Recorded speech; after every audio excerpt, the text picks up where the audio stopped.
and in excruciating pain, Kennedy drags his hospital bed back to the ward. During the day, he likes to sit on his bed outside this ward, but night has fallen. Kennedy has been hit by unpleasant situations. He is a recovering drug addict. His heroin drug use started in 2016 when he moved from Limuru to Malindi in search of greener pastures. He had already contracted HIV in 2007, and the hard drugs he was taking helped him escape the reality.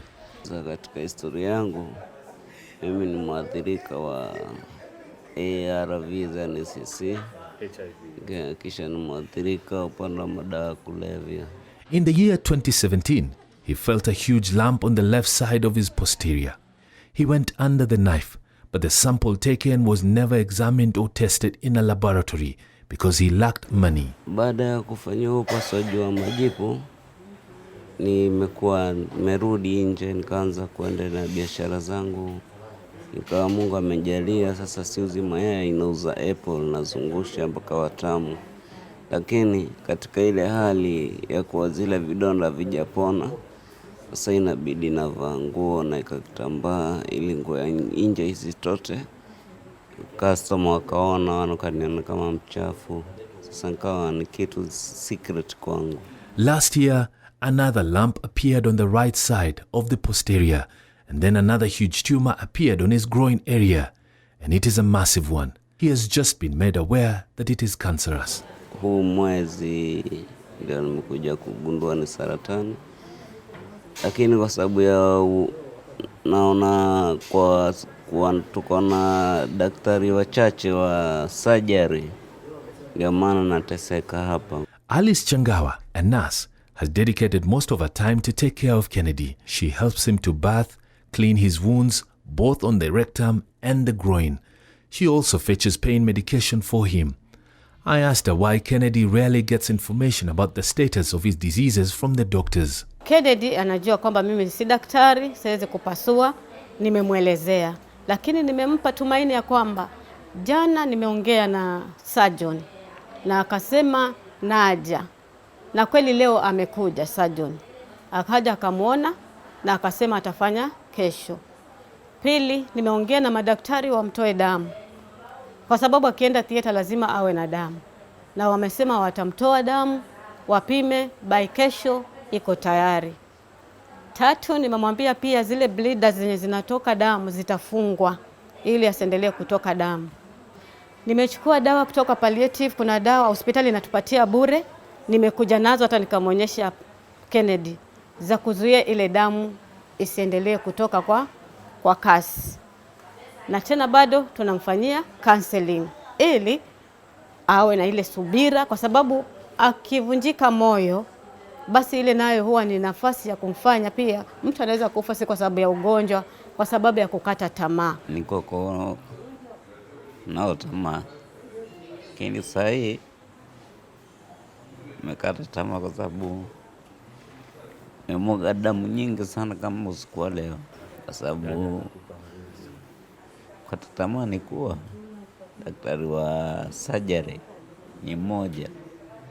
Anakuahidi leo ataenda kufanyia theater.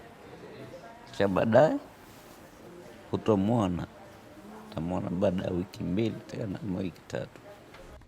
Kennedy was scheduled to have another surgery, but the surgeon has not been available for weeks now, and it breaks his heart. But what good will the surgery do if the cancerous samples removed from his body will not get tested again, especially since Kennedy has no dime to facilitate the tests? Kile ningeomba kama kuna wahisani waweza wasaidia, na pia kwa wengine waweza, kama pengine ni hii hospitali haina daktari wa kutosha upande wa upasuaji, waweza kuongezewa ili mtu mwingine mwenye matatizo kama haya asipate zile shida ambazo napita. Maana niko hapa kuanzia Januari. Hapa hospitali. Yeah. Na sieti wao walikuwa kwa migomo, wao walikuwa bado wanaendelea na kazi mpaka sasa ni mwezi wa 3. Saa nyingine hizi saratani zinaanza mahali kwenye mtu hawezi kujua rahisi. Kwa mfano kama kwenye tumbo. Sasa hajui, anaona ni gasi, mara sijui hawezi kumeza, mara kitambo afanyiwe scan ndio wajue ni hiyo, inakuwa muda tayari umeshaenda. So hizo ni baadhi ya zile changamoto. This is the homestead of 77-year-old Mzee Baya Nyundo. 4 years ago, when his wife Chenda Baya was returning from hospital, something terrible happened. Mzee, mimi nilikuwa niko wodi, niliangushwa na pressure na ulcers. Nikaa niko wodi na akaanza na homa, akaanguka. Hapa alipoanguka, mimi nilipotoka wodi, nilipokuja ndo tukaje nikamtukua tena, tukarudi wodini. Mwisho wake akapoza ile kiguu na mkono. Mzee Baya was in hospital for several months and was discharged after his health improved, but he is no longer the same. His right hand side suffered paralysis, which means he cannot use his right hand and right leg. He lost the ability to talk and can hardly comprehend things. Changamoto yake ni kwamba ni kila kitu muangalie wewe pale. Hawezi kufanya tena kazi, sipokuwa sasa amerudi kama mtoto mchanga. Inside this shack, on a wooden bed, is Rehema Baya. She is the fourth child of Mzee Baya and his wife. At 29, Rehema has become completely incapacitated. After living with HIV for over 10 years, cervical cancer put her down in March last year. Ule ugonjwa ambao sasa hivi umemweka kwa kitanda, basi ni mwezi wa 3 mwaka jana. Mpaka sasa ndo bado hajapata nafuu mpaka sasa hivi. Kulingana na scanning zilisema ni kansa. Lakini pia kabla ya hiyo kansa kulikuwa kuna majaribio ya ugonjwa mwingine tena tofauti. Ilikuwa na AIDS. Since November last year, Rehema has not been able to do anything for herself. She's now relying on help from her mother and her sister and 2 brothers. They feed her, wash her and turn her time after time so that she doesn't develop bed sores. Tumejaribu kivyovyote kutoka anatembea mpaka kufia wakati huu dadangu hawezi tena kutembea. Tumejaribu lakini tumeshindwa kufikia hapa tulipofikia. Tumejaribu kwa njia zote dadangu awe atasaidika, lakini tumeshindwa dadangu mpaka kufikia wakati pale dadangu amefikia hawezi inuka tena. Dadangu tunamsaidia. Nasikia hukumu, sasa tufanya nini? Sikia kuchomeka, lakini sasa sina uwezo, tafanya nini? Na sina msaada tu. Itabidi nika hivyo hivyo. Hapa kusema kweli sioni rafiki kuleta kitu chochote ama kunisaidia. Isipokuwa hivyo hivyo kung'ang'ana. They are stricken by poverty each passing day. Rashid Baya is only one working, but he is only a casual laborer, which means his salary is not enough.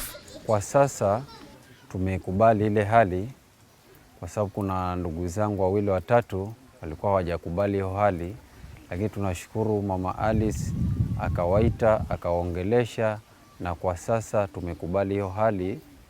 Tunasubiri Mungu atusaidie tu. Despite being ravaged by poverty, this family has stayed united, fighting every adversity together. From attending to their father on a dilapidated wheelchair to caring for their sick sister and even providing protection for Rehema's 2 children who are HIV positive, they remain a closely knit family. On this day, Alice, the caregiver from Malindi Sub-County Hospital, has brought them medicine which includes painkillers for Rehema, supplements from Mzee Baya, as well as antiretroviral drugs for Rehema and her 2 children. The hospital has also sent Alice with a little foodstuff.